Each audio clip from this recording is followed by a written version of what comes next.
Yeah, welcome back. Now we will have CMA Sri Vigneshwaran taking over on the session on the company law 2013 present today, what it is.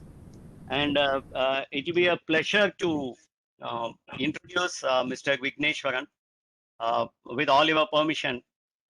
Sri Vigneshwaran is a fellow member of the Institute of Cost Accountants of India. He holds a master's in business administration from Pondicherry University and a master's in commerce from Madras University. He was employed for a couple of years in an MNC as analyst in financial analysis and due diligence team. And he is as a passionate teacher, worked as a faculty for 2 years in Premier Business School, Department of International Business, School of Management, Pondicherry University. He has 8+ years of experience as cost and management accountant in practice, specializes in direct, indirect Companies Act, statutory compliance, and project finance. Currently working as tax and management consultant for various corporates. Partner of Messrs. SVM and Associates, a cost accounting firm with 5 partners having registered office in Chennai and branches in Pondicherry and Trichy. Involved in various audit assignments of PSU, banks, and corporations. Held the post of chairman of Pondicherry chapter of the Institute of Cost Accountants of India from 2017 till 2020. Presently, PD chairman of the Pondicherry chapter of Cost Accountants. Regular faculty for CACMA and CS chapters. Member of Board of Studies of St. Joseph's College, Autonomous, Kadalur. NLP practitioner, that's a wonderful thing. A passionate speaker, which you will come to know, and a skilled communicator, no doubt. I have heard him many times. Committed in helping people grow in body, mind, and spirit. So we welcome Sri Vigneshwaran, CMA Sri Vigneshwaran, to take over the session, sir. The session is yours. I will give you the rights for this one, sir. For 1 second, sir, I'll give you.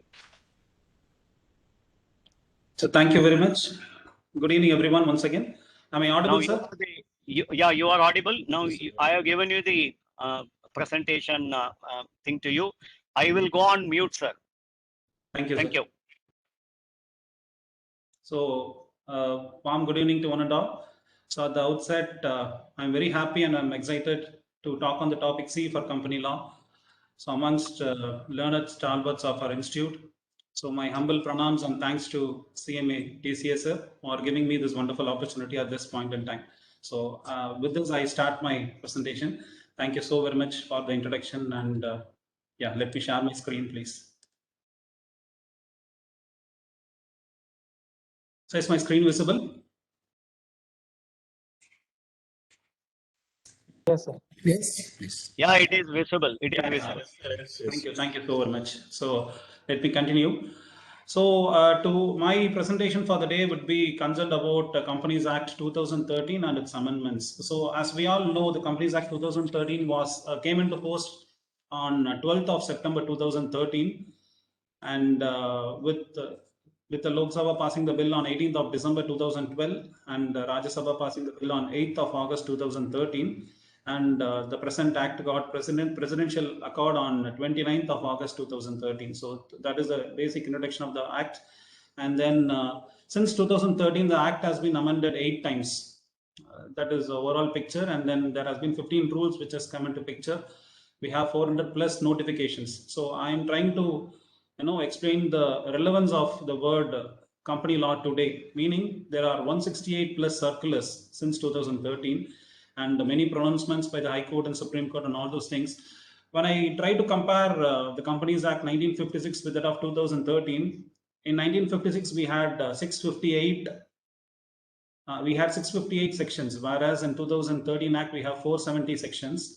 And then the schedules were 15 in number in the previous act, and in the current act it is 7 in number. And the chapters, as far as 1956 was concerned, it was 13 in number, and at present it is 29 in number. So I would say the present act is more user friendly. It is more, it is directed towards ease of doing business. With this COVID 2019 impact, there has been many notifications and amendments which is in favor of the companies as far as having the board meetings are concerned, and many other amendments with reference to various aspects of the acts. So my topic, in my topic, I'll be covering a few of those acts. So to be precise,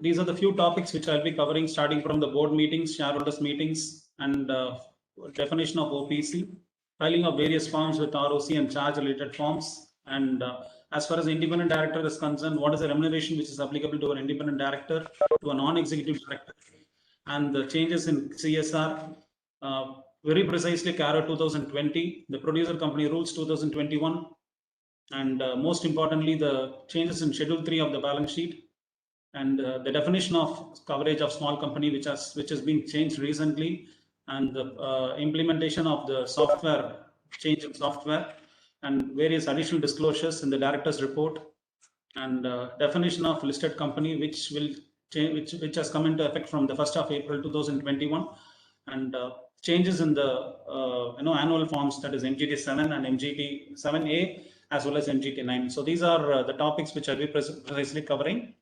So to start off with, so look at these 8 sections. Actually, these 8 sections, which was earlier applicable to the Companies Act 2013, has been extended to the LLP Act as well. So sections like significant beneficial owners, and the provisions which are applicable for disqualification for appointment of directors, and the number of directorships, vacation of office of directors, power to call for information, inspection of books and conducting of inquiries, and appeal to tribunal and non-cognizable offences. So the provisions which are applicable to these 8 sections of the present Companies Act is now applicable from the to the LLP Act as well, and this has been as per the advisory dated February of 18th, 2021. And yeah, this is very interestingly, this is about form MGT 7 and MGT 7A. So every registered company has to file 2 forms in addition to the auditor appointment form, which is then in form ADT 1, that is applicable for auditor appointment. And as far as the annual returns are concerned, every company has to file 2 forms, that is form AOC 4 and form MGT 7. Okay, in MGT 7, there is a new form which is called MGT 7A, which is applicable from the financial year 2021 onwards. But pretty recently, I mean, day before yesterday, when I was filing for a company for the financial year 17-18 and 18-19, even for those years, MGT 7A is applicable. They have recently changed the form dated July 15th, wherein a new form called form MGT 7A is implemented for small companies. So I'll also give you the definition of small companies at some point in time. So as far as the form MGT 7 is concerned, there are only 2 changes. The first change is ISIN. ISIN stands for International Security Identification Number. So this number is applicable for each and every equity share. So this ISIN number of equity shares of the company has to be mentioned as a part of the change in this form MGT 7. And secondly, details pertinent to foreign institutional investors, that is FIIs, including the names, addresses, countries of incorporation, registration, and percentage of shareholding. So all these informations pertinent to a FII. These 2 informations are included in the present form MGT 7 that is applicable from this current financial year. And as far as the disclosures are concerned, these 2 disclosures has to be mentioned, whether the company has not issued any securities to the public, and total number of members are not exceeding 200. So these 2 disclosures are included in the form MGT 7. Okay, and moving further, this is the most important, I would say this is rather the most important definition, which is changed for the small company definition, section 2, subsection 85 of the Companies Act. And this is applicable from 1st of February 2020, applicable from 1st of April, but the notification is dated 1st February 2021, wherein there are 2 categories. The first criteria is the criteria of paid-up share capital. The second criteria is turnover criteria. In the paid-up share capital criteria, the earlier limit was 50 lakh rupees, and they have revised the limit of 50 lakh rupees to 2 crore rupees. Now the lower slab is 2 crore rupees, whereas the maximum slab remains the same as 10 crore rupees. And moving on to the turnover criteria, the earlier criteria was 2 crore in the previous financial year. Now the criteria has increased from 2 crores to 20 crores, whereas the maximum slab for the turnover remains the same, that is 100 crore rupees. So when a company satisfies both these conditions, it will be classified as small company. So every other company which does not satisfy any one of these conditions or both of these conditions will be classified as other than small company. Okay, and please note that this definition is applicable only for other than public companies. Okay, so you can look at this. This is applicable only for other than public companies. We have two categories, that is small company and other than small company. And these are the two criteria for the small company definition. Okay, and now moving on to the, yeah, please, sir. Vignesh, sir. Yes, yes, sir. Yes, sir. After some gap, you can also request people for their any additional input, or if they have any doubts, you can take Sure, that sir. and then proceed. That will be better, so that Sure, you sir. will also have a gap to drink a cup of water also in case you need. All right, Otherwise, sir. it becomes difficult. We have been doing this, continuously. I have seen you talking, and then I have talked for 1.5 hours in a webinar. Yes, Luckily, sir. in our case, we will be able to take some respect. In case All anybody right. needs, they can raise their hand, and then you can do Yes, that. sir. Yes, sir. Thank you. At any point in time, people are most welcome to Yeah. give their feedbacks. So let me continue with the listed company definition as per section 2, subsection 52. Thank you, sir. So this notification is dated 19th of February 2021, wherein rule called Rule 2A was inserted. So let's discuss what is Rule 2A, there wherein which is effective from the 1st of April 2021. And for the purpose of the proviso to the class 52 of the section 2 of the act, the following class of company shall not be considered as a listed company. So now let's see what are the categories of company which will not be considered as a listed company. So moving further, the first criteria is non-convertible debt securities. So public companies which have not listed their equity shares but have listed their non-convertible debt securities, meaning they will not come under the definition of a public company. And moving on to the non-convertible redeemable preference shares. Like non-convertible debt securities, we also have non-convertible redeemable preference shares issued on a private placement basis. Also, please note that the non-convertible debt securities, which is issued only on a private placement basis. So yes, and then moving on to the next point, a private company which has listed their non-convertible debt securities on a private placement basis on a recognized stock exchange, and a public company which has not listed their equity shares on a recognized stock exchange but whose equity shares are listed on a foreign jurisdiction. So all these 4 points will be clubbed under the definition of shall not be considered as a listed company. Okay. And moving on to the next update, as far as this fast track merger is concerned, that comes under the Act 233, wherein 2 or more startup companies or 1 or more startup companies with 1 or more small companies. So these amalgamations, mergers, and acquisitions are feasible under the fast track merger. So to define a startup company, we have, let me show you my screen. So this small company definition, I'm sorry, just a second.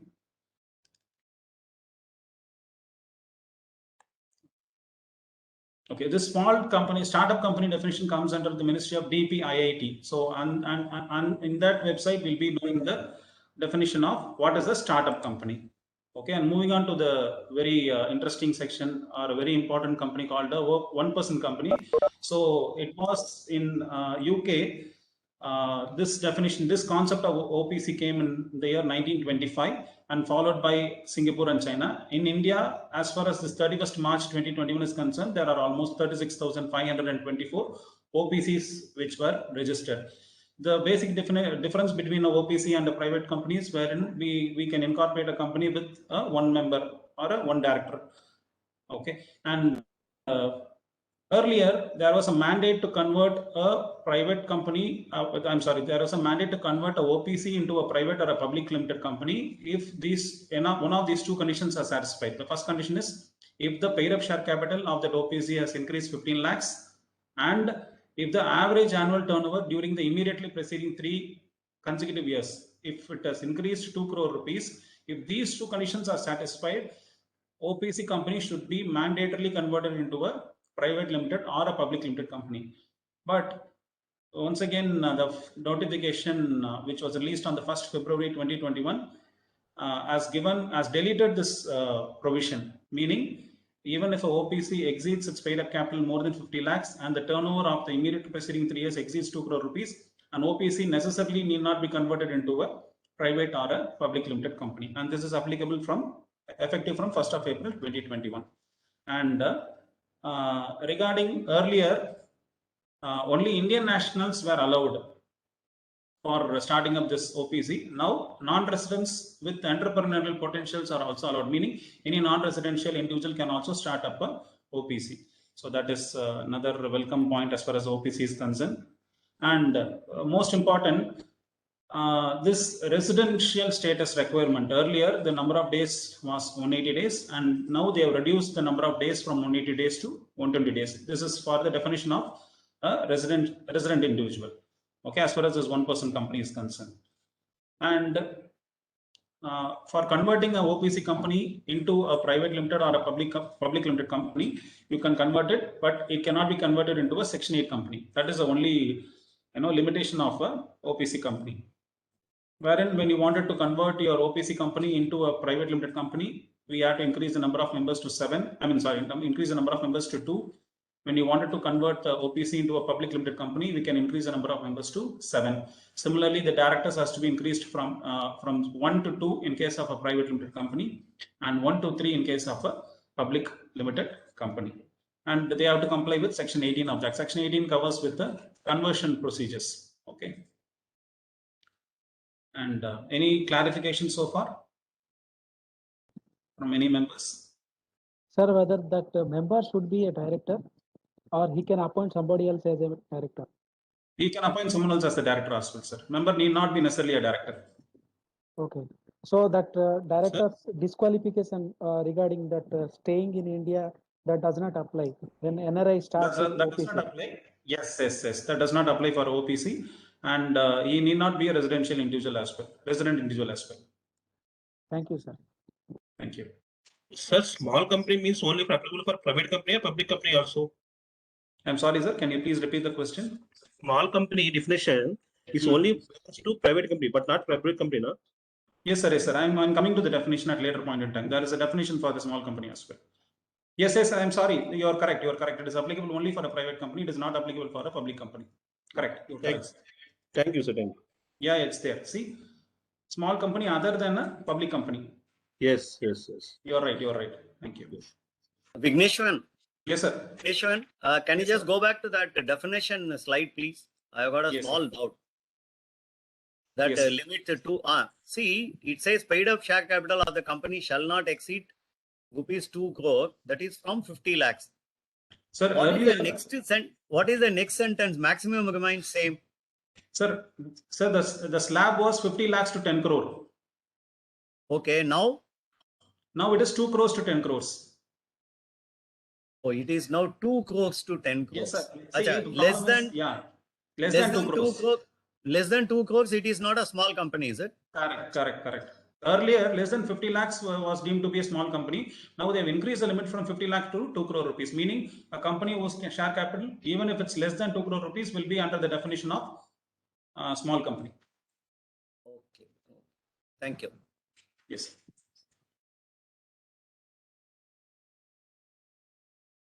Now let's move on to the board meetings.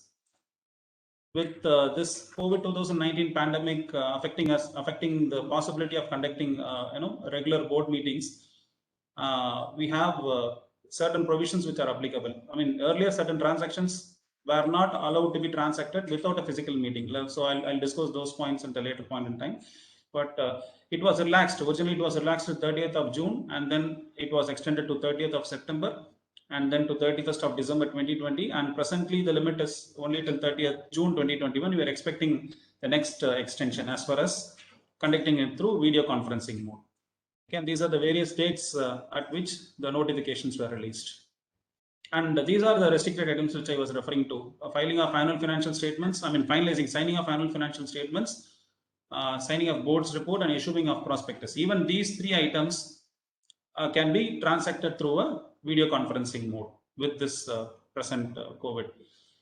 And once again, a very important gap. Earlier, the minimal gap was 120 days.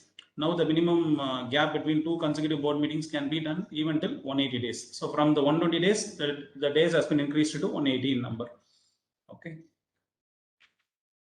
And relaxation has been given to the next 2 quarters as well. Till September 30, 2021, this is applicable. Okay. And I'm receiving a message. Rangarajan sir, 1 second. He's telling that it's been extended. Where do I look at? How do I look at the messages, sir?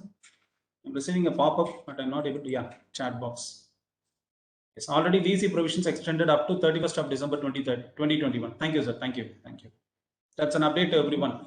So this video conferencing provisions has been extended up to 31st of December 2021. Thank you, sir. And there is a small case study, but this case study becomes irrelevant because of the increase in extension of date till 31st of December. So let's skip these slides. And moving on to the other part of it. Digitally signed documents are also valid. So earlier with a physical signature, now even digitally signed documents are also equally valid. So can a board pass all restricted items through circular resolutions? All the agenda items can be passed through video conferencing or other audio visual mediums until 30th of September 2021, except the following. So what are the following? Filling of casual vacancy of a director, items specified in section 179 subsection 3. I'll list out the items which are specified in section 179.3, and then contribution to political parties under section 182 subsection 1. And what are the items which are listed in section 179 subsection 3? These are the items which are defined in section 179 subsection 3. Okay, to make calls on shareholders, to authorize buybacks of securities, to issue securities, to borrow money, to invest the funds, to grant loans, to approve financial statements, to diversify the business, to approve for amalgamation, merger or reconstruction, to take over a company. So these are the aspects which are mentioned in section 179 subsection 3. Accepting these items, a board can be passing its resolutions through circular mode. Okay. And relaxation in conducting EGMs through video conferencing. And subsequently, there has been clarifications which are given on that by passing an ordinary and a resolution by the companies and dispensation from sending physical notes for EGM. Instead of that, even e-votes or mailing votes are feasible. And these are the relevant circulars and the dates applicable to the conducting of board meetings. Okay.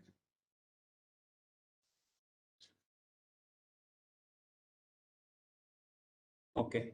And we all know the time limit for holding AGM has been extended by 3 months. Okay, even for companies, this is especially required for the companies whose financial year is ending on 31st of December 2020. Okay.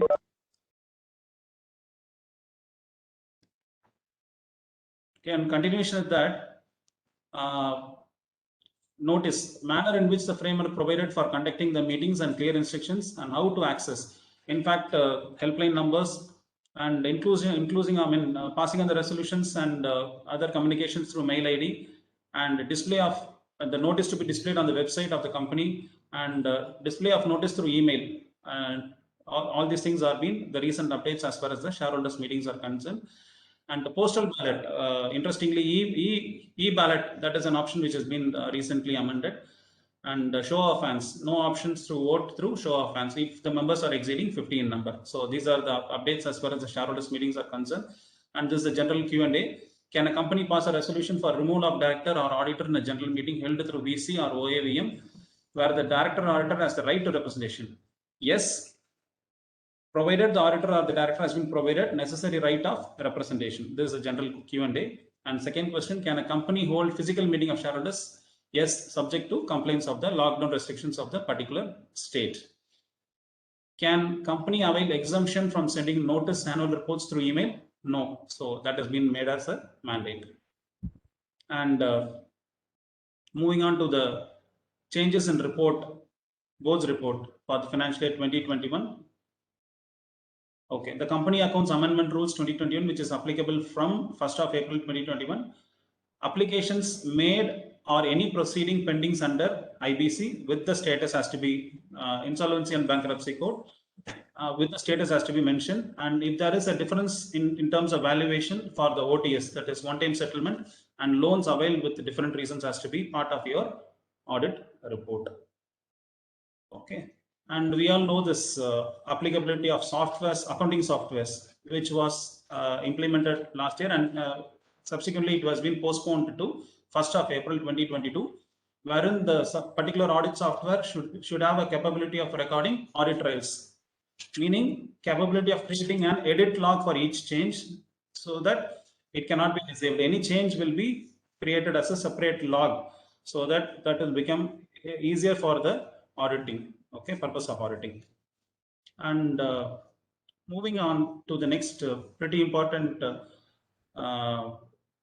point as far as STP is concerned. STP stands for straight through process. Members who are in practice, usually when they file forms which are pertinent to MCA, there are two options. Either it gets automatically approved, or it goes through the particular register of the companies for approval. So forms which are being automatically approved are called STPs, that is straight through process. Instantly when the fees for the particular form is paid, the forms get approved. Okay. MCA has established a central scrutiny center, particularly for scrutinizing your STP forms. Okay, like income tax, like GST forms which are filed in previous 8 years. I'll discuss those things. On March 18th, 2021, MCA has established a central scrutiny center under the administrative control of e-governance cell. CSC shall carry out the scrutiny of e-forms filed at straight through process. That's what I said, STPs. And ROC shall then prosecute the defaulters and initiate action. The very powerful and a painful section is because that any e-form which is approved through STP or later within 8 years can be found as defective. And the very disturbing factor is that if the form is found as defective, no chance of resubmission is not given. Okay, usually when practitioners file the form, if it is found as defective, immediately the form will be, there is a chance of the registrar giving a chance for resubmitting the form and revising the forms, correcting the mistakes. Whereas under this section, you will not be allowed for resubmission or rectification. So you have to file the form afresh with fees and the additional fees. Okay, the usual additional fees is 12 times of the normal fees. So that's why we classify a company based on small company, and other than small company, the fee structure differs. Okay, and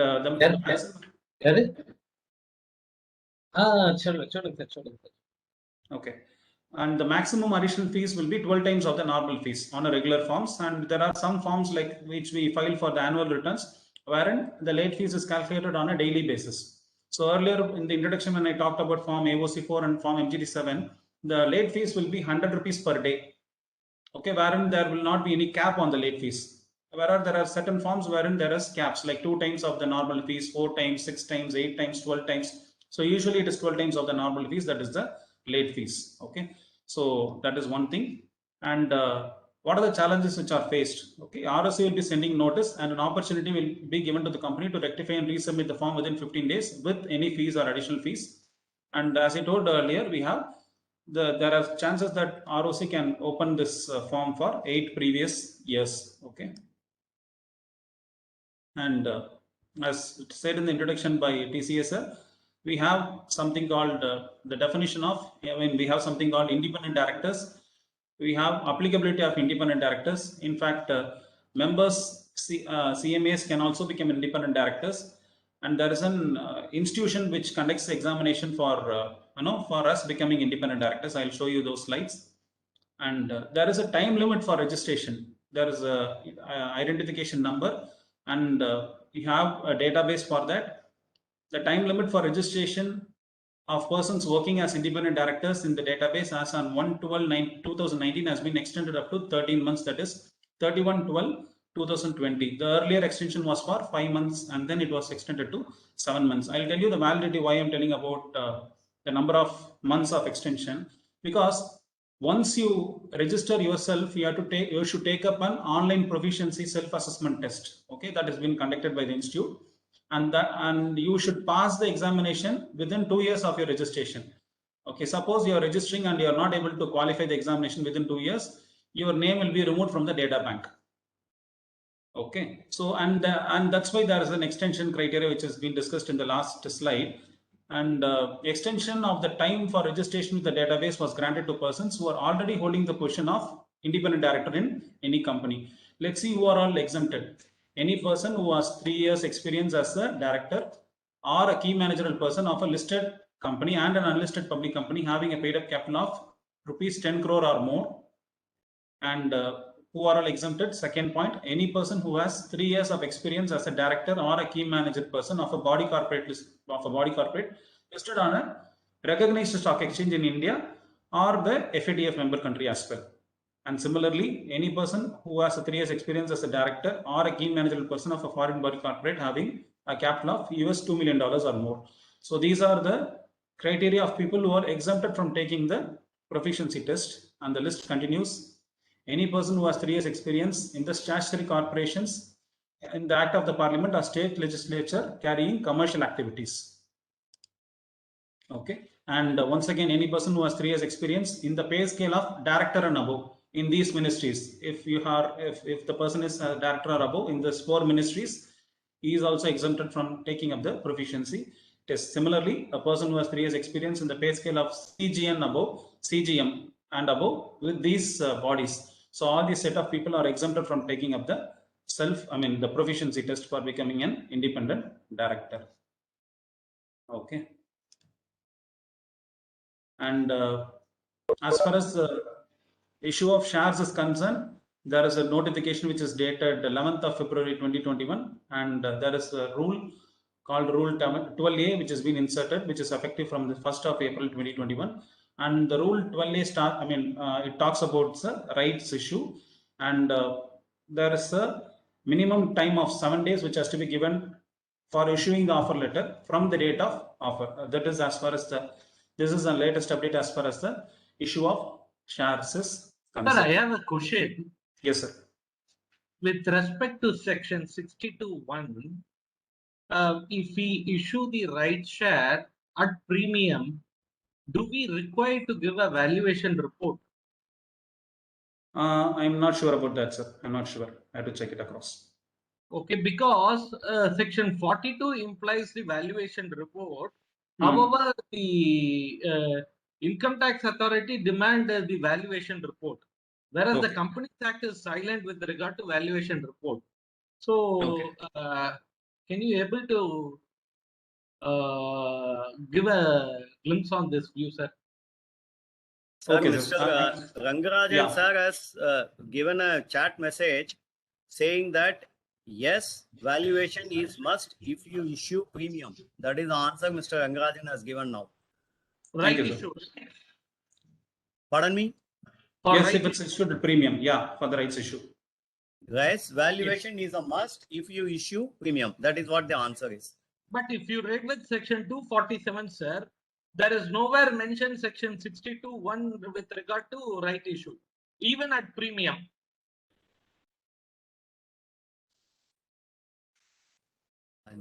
Can somebody come with an answer? Otherwise, we can flag this and then take this question, Vigneshwaran. Yes, sir. Yes, sir. Yes, sir. I am not sure about the provisions, sir. I have to check it across, sir. Yeah, we can send across and mail to everybody because Sure, you know, sir. I will be able to know who all have attended.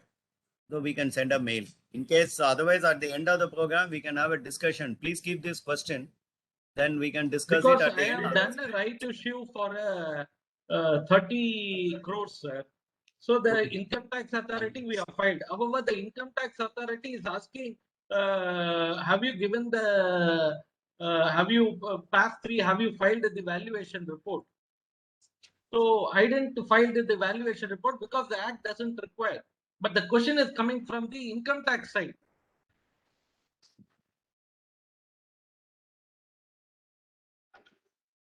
Yes, sir. This question we will flag, sir. We will try to find out the answer. Then we will. Yes, sir. Sir, I think there is an answer. Again, by Mr. Rangarajan, I believe. Normally, right issue at par, no valuation is required, but premium justification is required, for which valuation is mandatory. That is what he is telling, sir. Okay, but the act is silent, sir. Even if you take section 55 for redemption of preference share, I have done for one company. Though the act is silent that not to go for, there is no requirement of valuation, but I have get a report from a registered filer. However, the ministry has accepted it while filing SH7. But certain area, though the act is silent, they are demanding. That is what I want a senior company secretary can able to explain on that. It will be useful. Yes, sir. We will give you the clarification, sir, after getting it from the people who are expert on the subject, sir. Sure, sir. Thank you. We will do that, sir. Thank you. Yeah, proceed.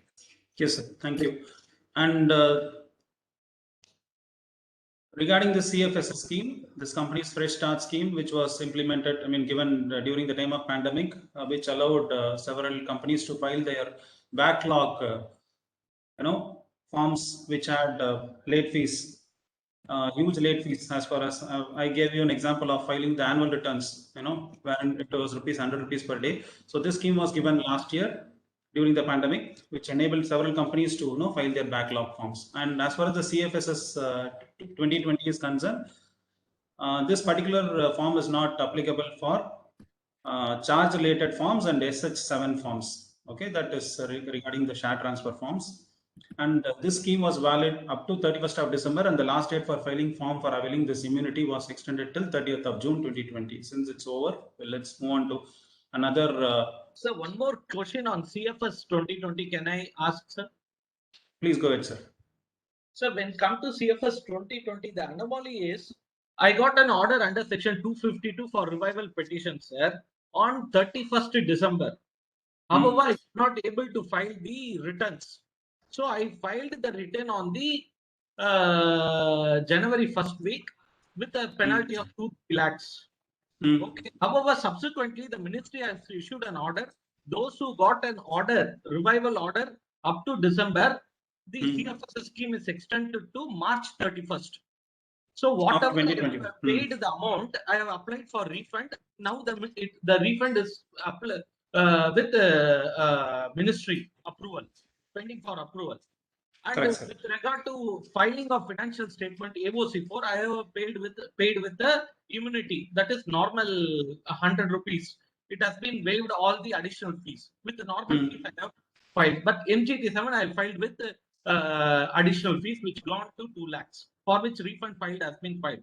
However, while taking the immunity scheme, the form is not allowing me to file after 31st December. There is a what technical defect is there in the form. The scheme, though the ministry has given 31st, that scheme parameter they have not done in that CFS form.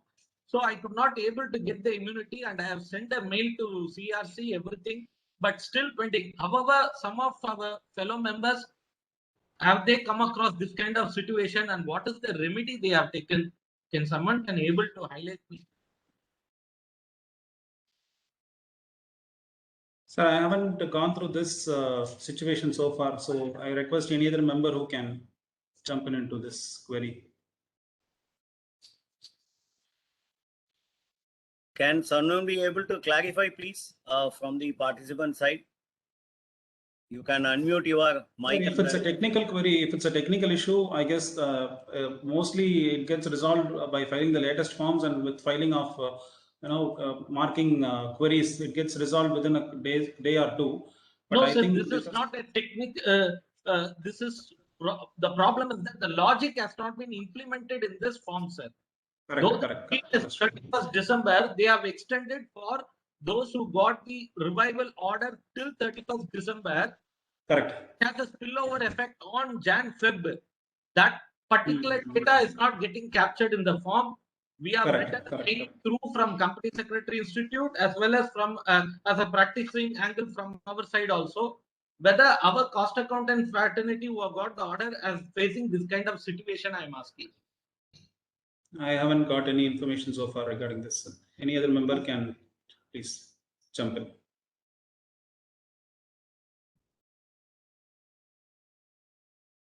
Sir, shall I proceed, sir? We'll have yes, sir, please, sir. Yeah, please proceed. We'll flag these questions, and then at the end, if somebody can answer, because other experts are also must be there, so they can come in at the end also. You may please proceed, please. Okay, sir. Sir, I'm skipping a few slides wherein the due dates have been most of the due dates were till May 31st, June 31st, July 31st. Since we are almost in the fag end of July, I'm skipping a few slides wherein the due dates have been expired, sir. Okay, as far as the updates are concerned.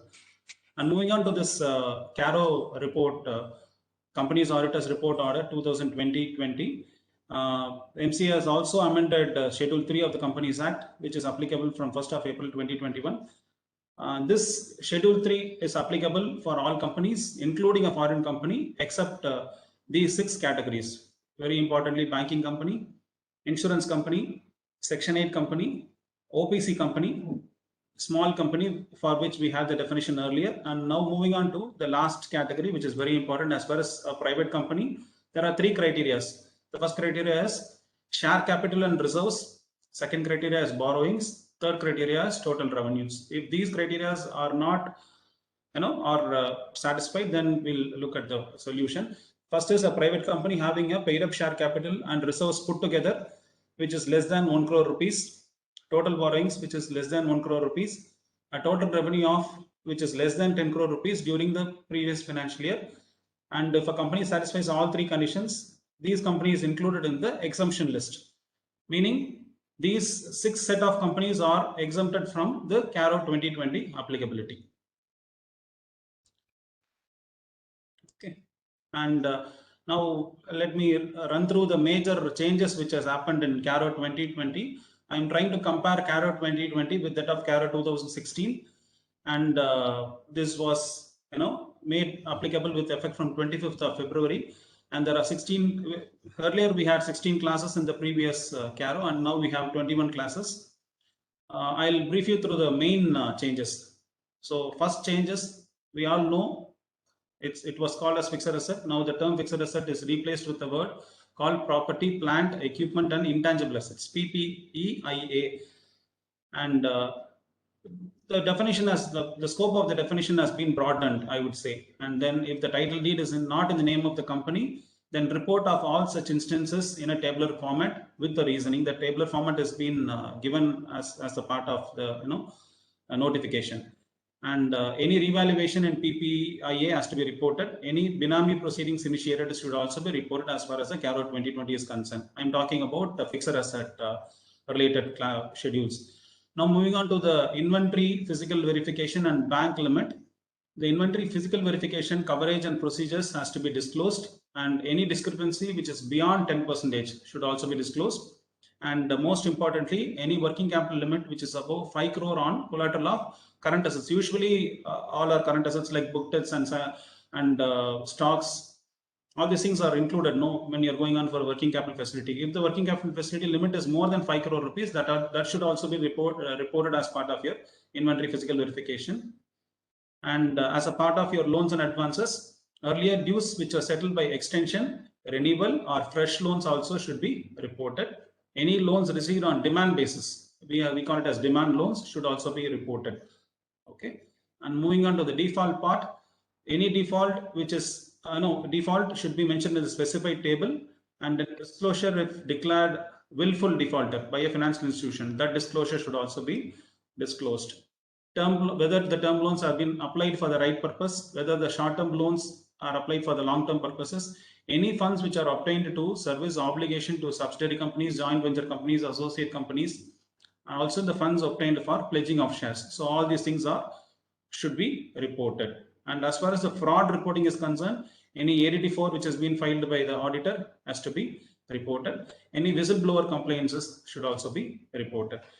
And as I'm just trying to compare the 2016 with that of 2020. Any amendments and any changes are only mentioned over here. Okay. And as far as the part of your manager remuneration, any payment of manager remuneration in accordance with Schedule 5 it has been deleted actually. Let's discuss the manager remuneration part at a later point in time. And when I showed in the previous slide, we had 16 classes in the previous CARO, and now we have 21 classes. Those 5 classes are these classes: 17, 18, 19, 20, and 21. 17 is for cash losses. 18 is for resignation of auditor. 19 is for company's ability to meet its current liability.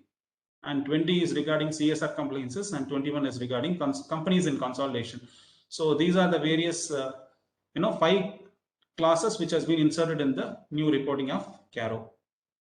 And any NBFC companies compliances wherein and whether the NBFC has a valid certification from RBI, and regarding internal audit, whether internal audit system exists or not, whether internal audit report has been considered by the auditor or not. And as far as the income tax transaction is concerned, If there is any particular transaction which is not recorded in the book, that should also be reported as far as your CARO 2020 is concerned. Okay. Now, moving on to another important amendment, that is amendments in Schedule 3. Earlier, we used to follow Schedule 6. We followed T form of balance sheet. Then we had Schedule 6 format of financial reporting. Now we have Schedule 3 format of, financial reporting, which is applicable for several companies.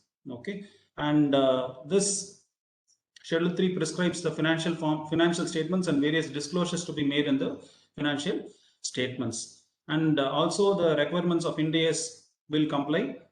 And this this amendment, why it was done is it was done to align with that of CARO 2020 report. I'm talking about the amendments in Schedule 3, like trade receivables, wherein we have a bucket for less than 6 months category, 6 months to 1 year category, 1 to 2, 2 to 3, and more than 3 years. Whereas when you look at the trade payables category, there is no monthly category. All this is clubbed into less than 1 year category.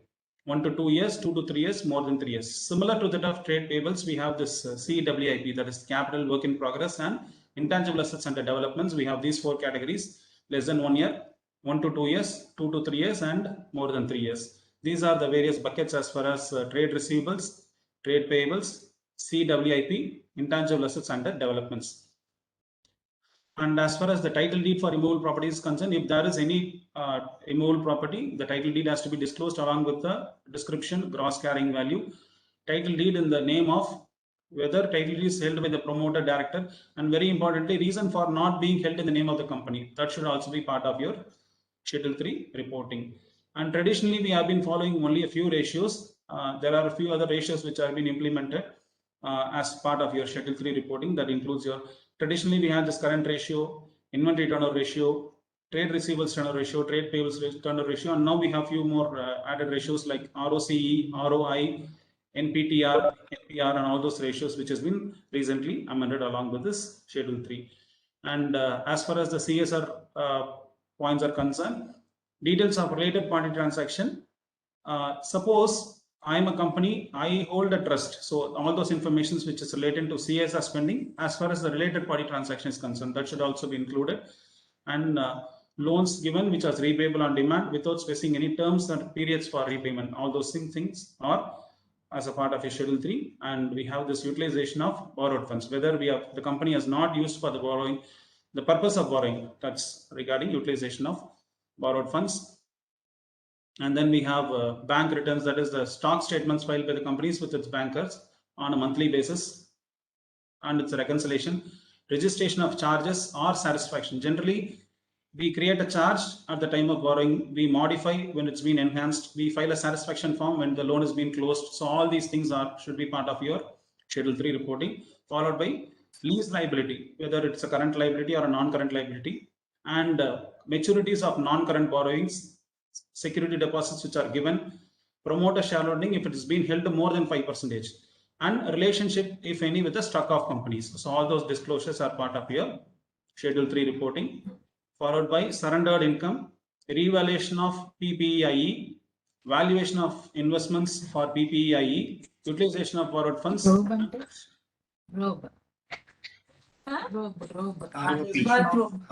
borrowed funds, and share premium. So all those things are. So I'm getting a disturbance here. So Bhavani Prasad sir, yeah.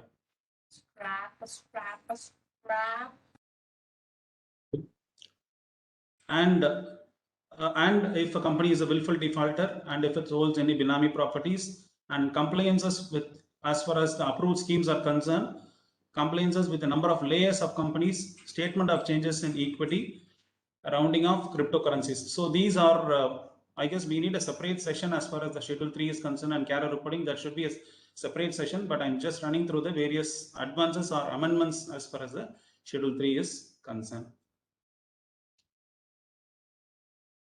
And moving on to the next definition, and I'm talking about the remuneration clauses concerned.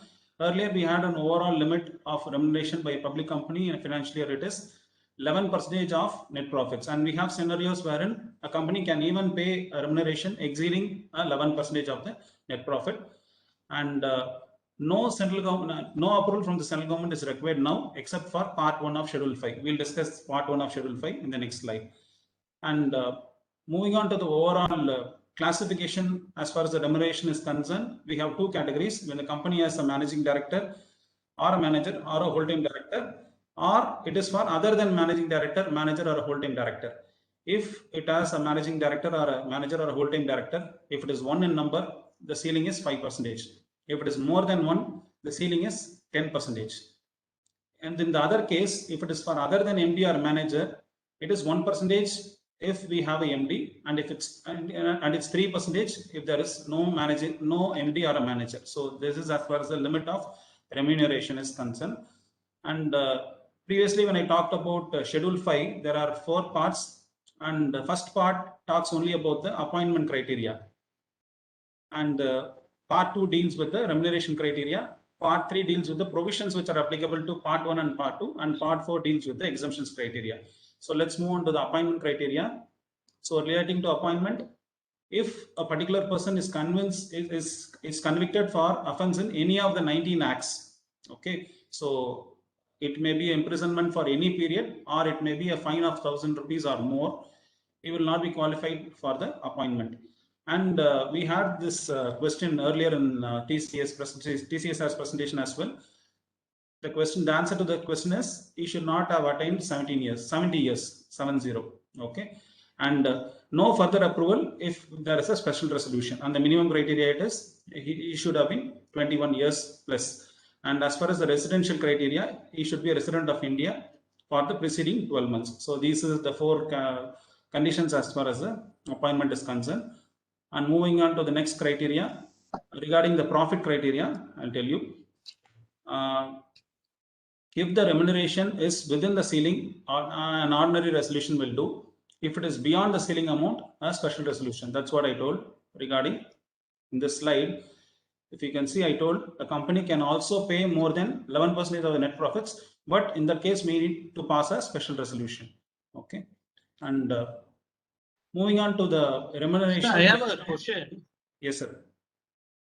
So you said that appointment, if he has convicted in 19 Act, right? Correct. See, this is with regard to MD appointment. Okay, section 197. Okay, but basically he will get lost as a director under section 164 subsection 1 clause D. Correct. Then how can this will have a effect, sir? It's a colorable legislation, right? So this I'm talking about a fresh appointment, sir. You are talking about disqualification for an existing director. Even though fresh appointment, you should be holding a director in some other company, or he might be having a DIN number. In that case also, so necessarily it not be a director in another company. So DIN number can be applied afresh. Necessarily a person need not be a director in another company in order to be appointed as a director in a particular company. But however, I have a doubt in this particular point. Because you are executing DAR2, DAR8, everything. In that, definitely you should have catch all this point. Correct. While having a directorship alone. Correct. DR2 is to be signed by every applicant. In that, there is a point called I have not been convicted in any of the offences. Yeah, yes. Correct. Then how come he will be elevated as an MD of the company? No, just it's a scenario-based question I am asking you logically. You can try to elaborate on this. Sir, this is that's what I told. This is regarding a fresh appointment. I'm not talking about appointment from one company to another company. So having said, these are the criteria which has to be checked. When he is being convicted in an offense of any of these 19 acts, either as an imprisonment or as a fine, he will necessarily become he will come under the category of disqualification. He will not be eligible for appointment. That is what my point is about regarding appointment.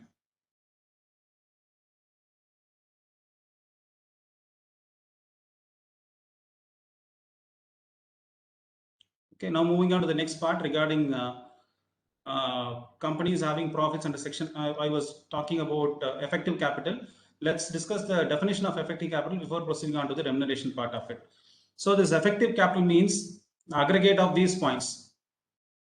I'll just read up with it's a paid up share capital excluding the share application money, share premium account, reserves and surplus, wherein the revaluation reserve is not included in the reserves and surplus. Long-term loans and deposits, which are repayable after 1 year. But once again, this excludes the working capital loan.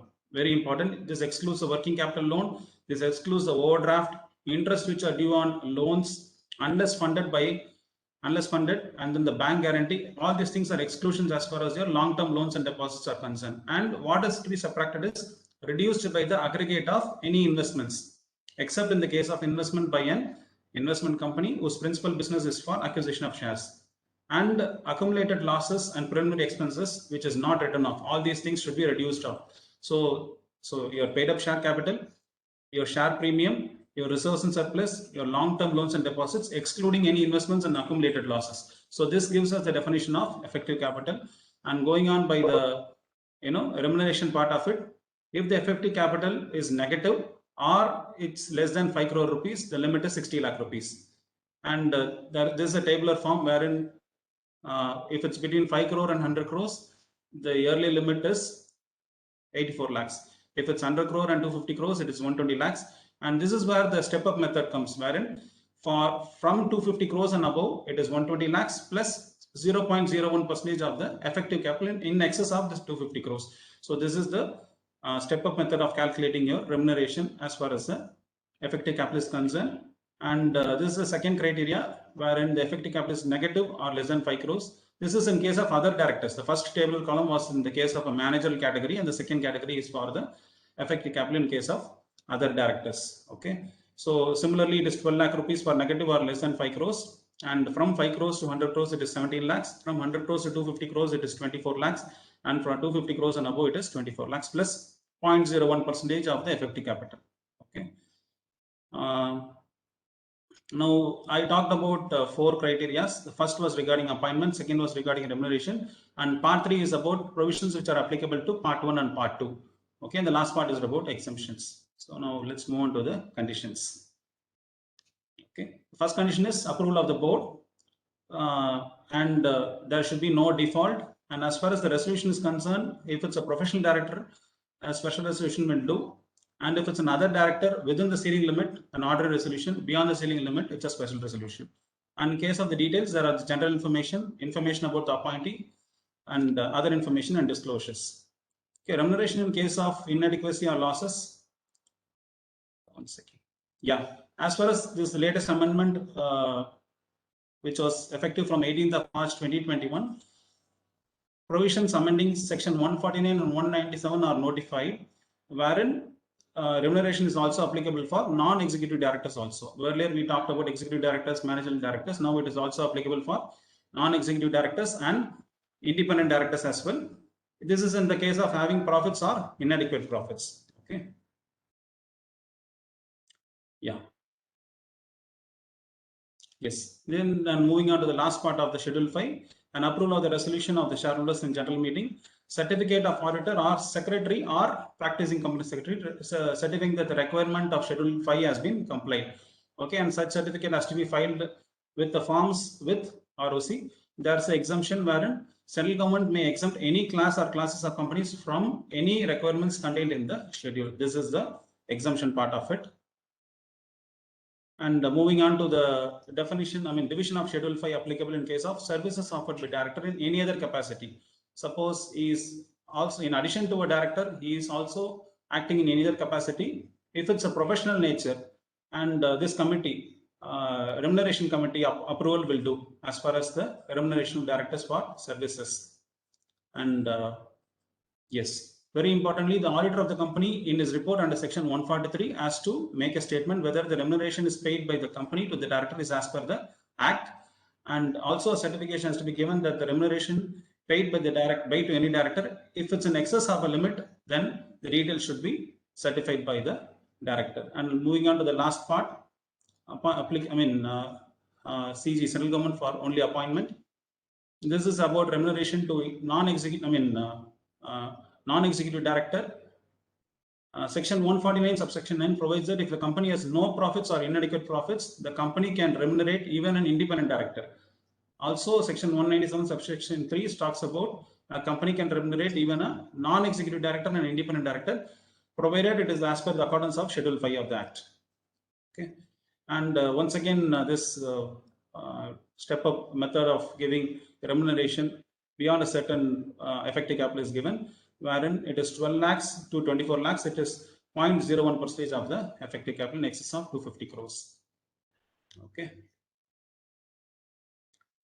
and then this is about fixed monthly remuneration. A company may pay a fixed monthly remuneration and pay more in lump sum after the amount of net profit is available, but the total remuneration must be paid within the limit of 1 to 3% as applicable. Earlier we saw this in the first slide itself. It is 1% or 3% as per the applicability. Now moving on to the most important part of incorporation, that is Spice Plus.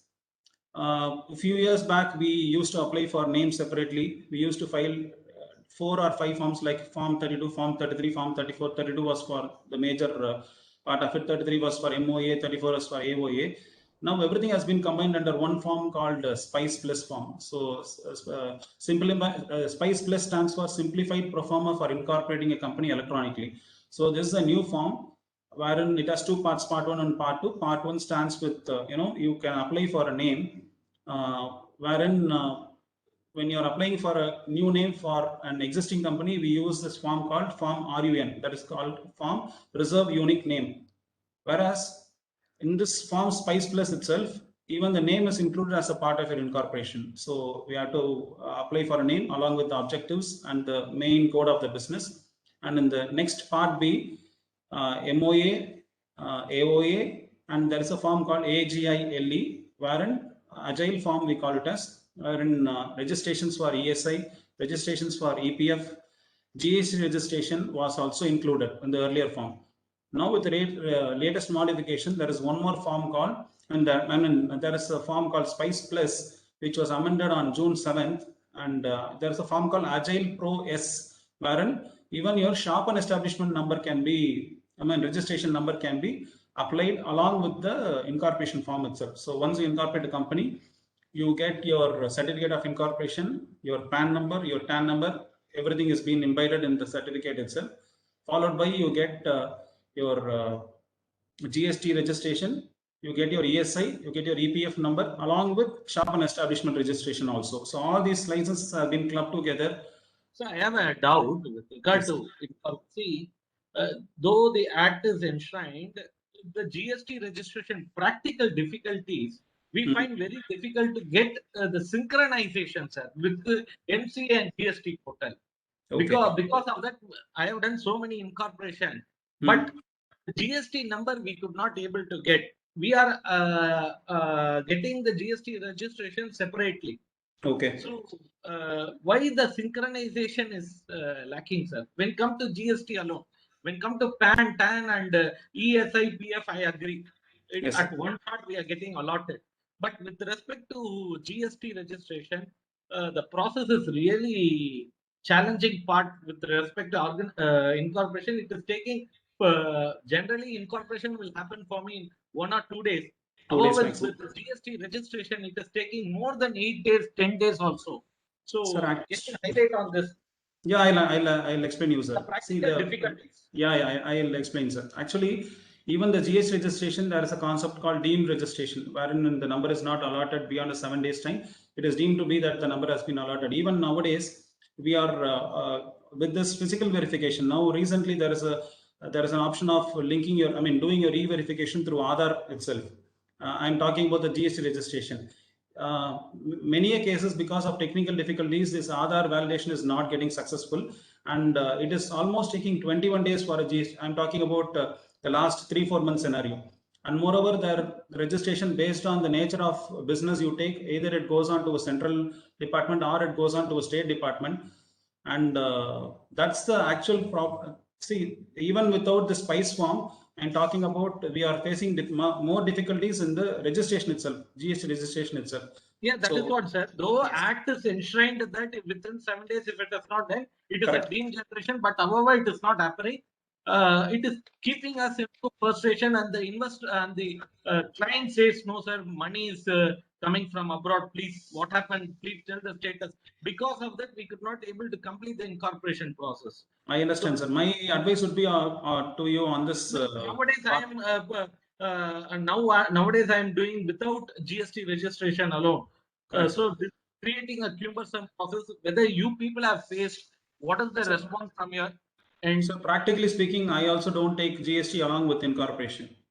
Yeah. So I practically don't do that because of the fact that even your certificate of incorporation and your PAN and TAN is held till the time your GST number has been available. So I don't do that. I only take up the CSA, EPF, your PAN and TAN along with the certificate. I don't go for a GST registration. And generally, I advise my clients to check whether GST is needed right away, because they have this concept of threshold limit which is applicable for small states. Other than I guess in Tamil Nadu it is 20 lakh rupees for services and 40 lakhs for trade. So I don't generally advise my clients to take away GST immediately. So that's how it is. We need to work on this. I guess that's a matter of time. So we'll be able to overcome this issue very shortly, I suppose. That's my say on this, sir. As far as the GST number is concerned. Thank you for the feedback, sir. Okay. Yeah. Now moving on to the latest circulars, there is a lot of circulars as far as this CSR funding is concerned. Several activities pertinent to COVID awareness spending has been included in this as a part of the CSR funding. Okay. So even this COVID-19 vaccination drive, our awareness campaign are also included as part of your CSR. Similarly, MC has clarified that setting up makeshift hospitals and temporary COVID care facilities shall also be considered as an eligible CSR activity. This is circular number 5 dated April 2021. And similarly, there is another circular dated May 3rd, May 2021, circular number 9, creating health infrastructure for COVID care, establishment of medical oxygen generation and storage plants, and all these things are eligible for CSR related activities. And most of the definitions and most of the circulars are, as far as the CSR is concerned, is encouraging companies to do a lot about COVID related spendings. So I guess, sir, I guess I'll call this a day. Thank you so very much for the opportunity. I'm open for any questions. Sir, yes, sir. I have one more question, sir, which is a very challenging part. Though the section is 1, but the Yes, sir. rules are 24 rules, which Correct, I'm going to ask you one subject on Nidhi company, sir. Yes, sir. We are facing a very turmoil with the handling Nidhi company both in Kerala as well as in Tamil Nadu. Okay, sir. However, I am handling 7 to 8 Nidhi companies. I find very difficult with respect to Nidhi company, the NDH1 form. Nowhere they are not giving approval, sir. The status quo of Nidhi company is getting not approved. Can someone highlight who's handling Nidhi companies? What is the rationale behind why they are not approving it? Though we are adhering to the Rule 5, but they are not approving the ministry. And many companies have lost the status quo of Nidhi company. Can someone able to highlight those who are handling Nidhi?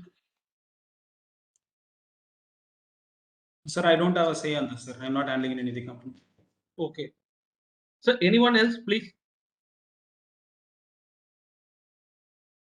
Can someone come in? And then there are some unanswered questions.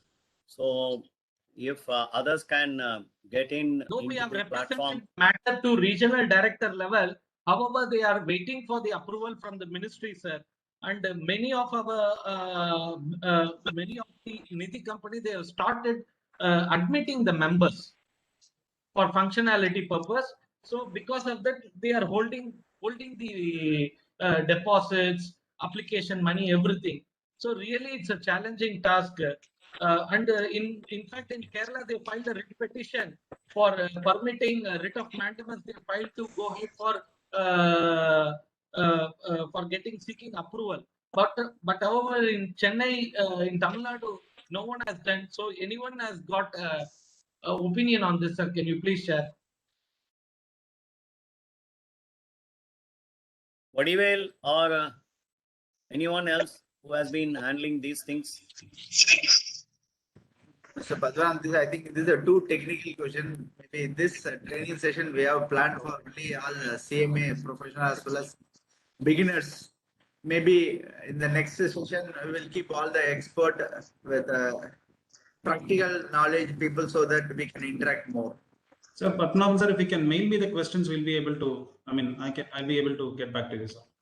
Yeah, Valsamuthu sir. Yes, sir. Prasad here.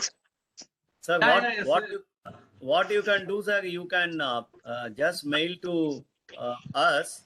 Either you have my this one numbers and Mr. Vigneshavan also.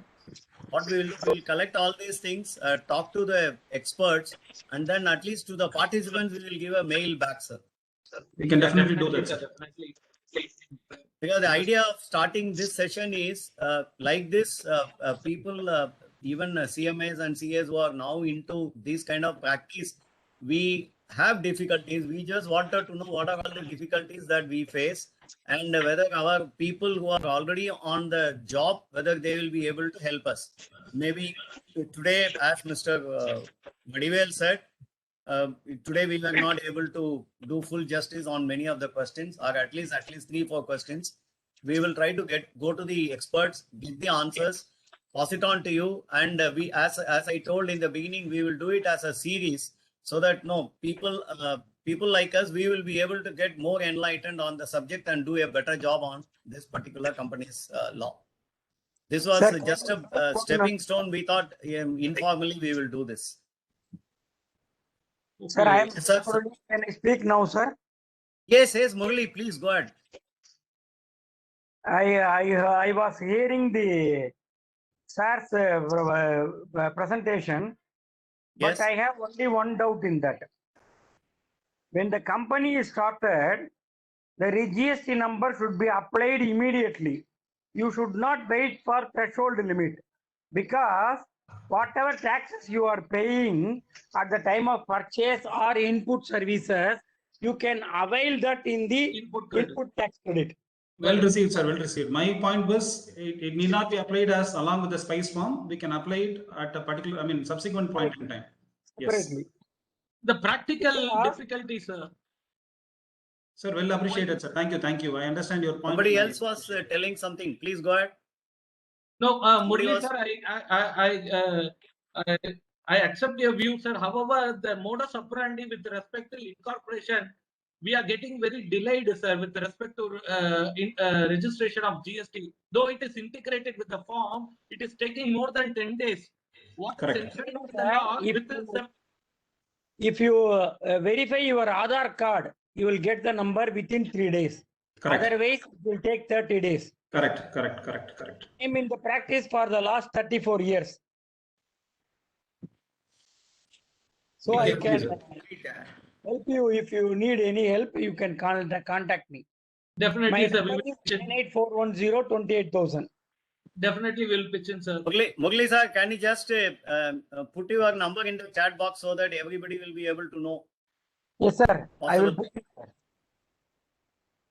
Mr. Murali, what you are telling is 100% correct. Since we had the same experience maybe 1 month back, Yes, sir. One company applied the registration without OTP verification. That person's relatives as one IRS officer, he is heading the Coimbatore Commissionerate. But the GST number allotted in the state. So he is not able to influence the state people. So that number get rejected. The local guy has come to me, and since right now I am staying in Varagadam. So he came to me and he approached us.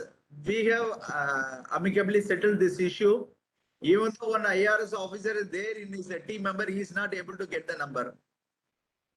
No. If you apply to the state government can alone do that.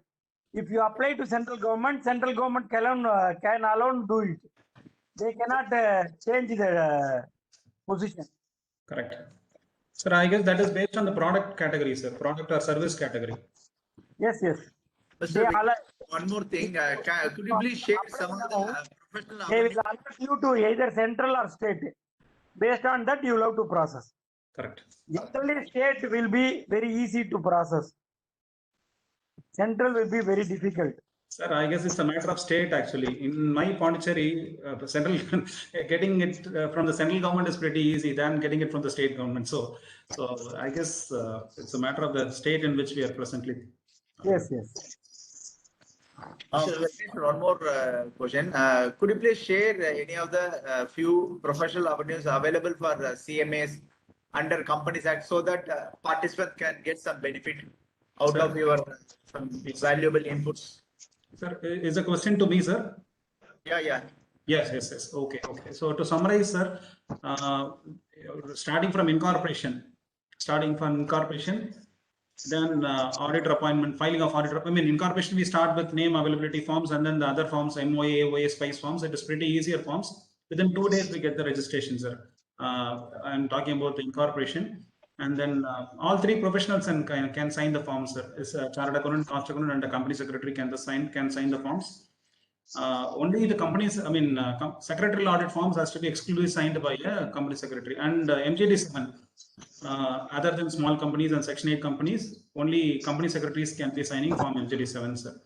Okay, so starting from incorporation, filing of all forms as far as appointment of directors, and then change of directors, appointment of auditors, filing of annual return forms, all these forms can be signed by our professionals as well, sir.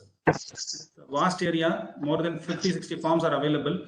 So I would request the members to go through all the forms, and I guess most of the work we can be doing it, sir, as a practicing cost accountants. The cost accountant can also represent GST. They can formulate and they can do everything under GST. It is also a wonderful scope is there. And I want to extend one more thing, as Vigneshwaran has said. Let me elaborate. Cost accountant can do right from incorporation of company till winding up of company. They can represent NCLT, NCLAT, everything. Though the winding up has been departed and moved to IBC, for that they have to clear the IBC exam. Rest all the thing they can do except section 203 and section 92, subject to certain limits. Rest all can be done by cost accountant. Added to Mr. Vigneshwaran, Companies Act has given some more valuable points to cost accountant as well. For example, internal audit, same like independent director. So most of the cost accountant, chartered accountant, after retirement, they want to do some practicing. So if they can go for independent director exam, if they get qualified under this exam, so that those names must be reflected in the MCA side, companies can approach. So people can get some very good revenue from independent director point of view also. So the government has given some wonderful opportunity to cost accountant as well for internal audit. So that also one of the opportunity for the cost accountant to take up the assignment as a independent internal auditor. So these 2 points also from my side. Anybody can share their views so that all the participants may get some benefit out of this program. Sir, I told about independent directors examination. The institute is Indian Institute of Corporate Affairs. So that's the institute which conducts examination for independent directors. I was not able to show that online, but that's the institute which conducts the examination.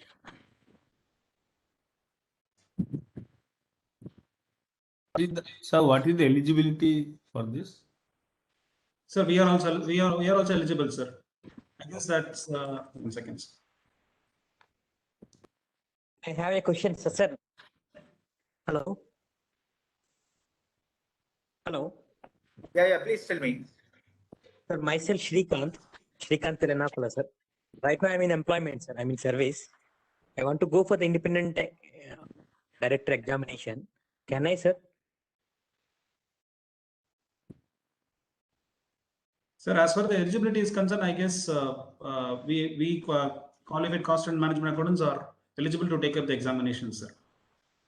As I am eligible for the examination, I can go for that. But yes, subsequently, is there any obstacles for me, sir? Why? Because as I'm in service in other organization, I may go, for example. Sir, if you want to go for your this one examination, it depends on your organization's rules and regulations. If you have to get an NOC from your organization, please get it. Yeah. Otherwise, I don't think there is going to be any restriction on you appearing for an exam. Okay.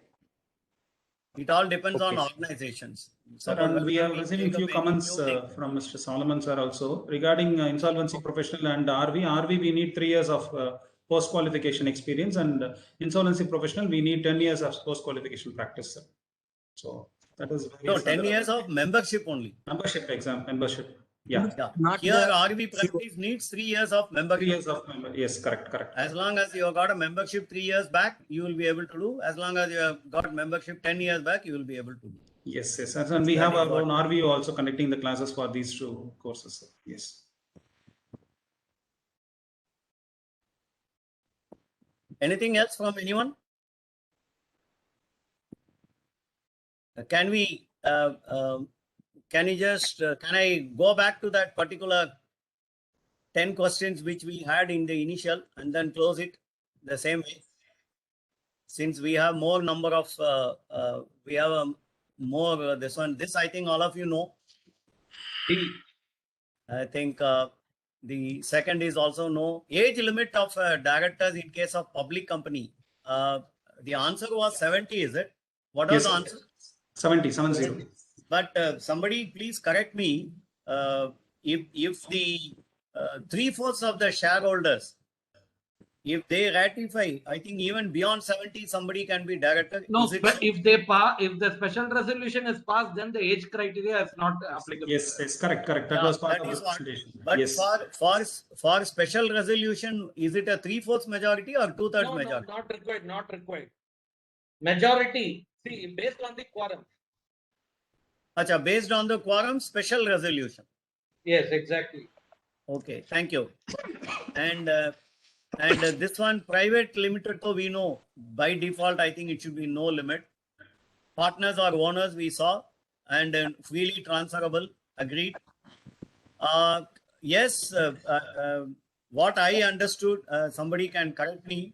You can alter the object class provided it is within the purview of that section 8 and for which you have formed your company. Perfect. Correct, sir, but practically, the ministry is rejecting those kind of object clause things, sir. I am facing all the Rejecting. When it comes to conversion also, I am finding very difficulties. Oh, they are RV rejecting, approval. is it? Yes. They are rejecting. Yes, Oh, they are that rejecting. means Or more that than means- rejection, they are asking too much of question. Clarifications, queries. Occurrence of Okay. resubmission is coming more than 5 to 6 times. 6 times, correct. They are Okay. they are very sensitized towards Section 8 companies, sir. Okay, sir. Then Padmanabhan sir, we can conclude that before forming these objects, while incorporating the Section 8 companies, in case we are involved in it, we should be careful in drawing the objects. Yes, So that we exactly, don't get into the hassle of changing it at a later date. Am I right? Correct, sir. exactly, Perfect. sir. Exactly, sir. Thank you. And the next one, how many members should sign the MOU in case of a private company? The answer should be 2. Am I right? Yeah. Correct. Thank you. And this, I think somebody can answer. The answer should be both. I think for a public company, as I understood, certificate of incorporation as well as certificate of commencement of business, both are needed. It is both applicable for private company too, sir. Private company also, is it? Yes. I thought it was applicable for public company. No, Okay, Section thank 10 you, is applicable Padmanabhan. for private company too. Thank you, Padmanabhanji. Thank you. Sir, here, And, one more. yes, Initially, company can go for registration. Once they get the registration, they're supposed to buy all the capital asset, machinery, the plant and machinery to be installed, IT system, building, everything to be ready. Then only they can go for commencement of business. So it will take some time. So once both the things are ready, then only company can start manufacturing the product. No, sir. When come to certificate of commencement of business, the company should not commence any business transaction unless the subscriber capital is brought into the bank account. After filing the INC 20A alone, then the transaction is permitted. Otherwise, all the pre-incorporation contract is a null and void. Correct. Perfect. In fact, So it is once 30 it is days. share capital introduced by way of in the bank account, then we can apply for this. Yes, after bringing the capital, then We can go for certificate after of filing, bringing the capital and filing the INC 20A, then only they can commence the business legitimately. If anything they commence before that, it is null and void. Those transactions should not be taken into account for auditing purpose. Nothing. It's purely null and void. In fact, bank statement should be a mandatory attachment as far as this 20A is concerned. Yes, that is a proof for allotment of Yeah, shares. that is the conclusive evidence. Yes.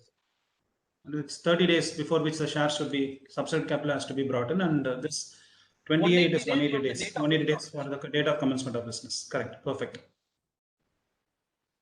Sir, the last one, can we discuss at least for a minute? The answer was yes by somebody, no by somebody. No, sir. No. It prescribed on Rule 9 that only if your paid up capital exceeds 10 crores, then 10 only crore, the no. mandatory appointment of company secretary will be there. It is an Correct, sir. amendment made in March 2020, Rule 9. Yeah, it is 10 crores. So there is no differentiation between a Section 8 company or any other company. As like No, if the, no, if no the differentiation, amount sir. is beyond 10 crores, The they will Act have to have says, a company secretary. the Perfect. Act clearly says every company. Okay, fine, sir. That is Fine. the rule of interpretation. Okay, okay, sir. Thank you. So, because there were a little bit of doubt on this, that is why I just put a small MCQ so that we can all discuss at the end also, and then more clarity will be coming.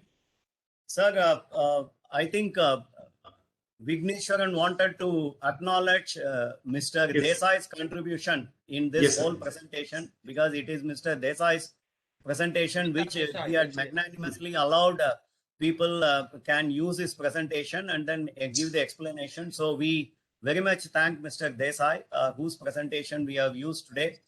And we really thank all of you. And then I very respectfully acknowledge the presence of Sam sir, Mr. Murli Prasad, also in the participants. Sam sir, if you have any point, can we listen to you, sir, please?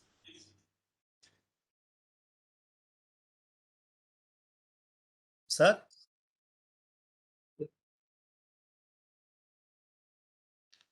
Okay.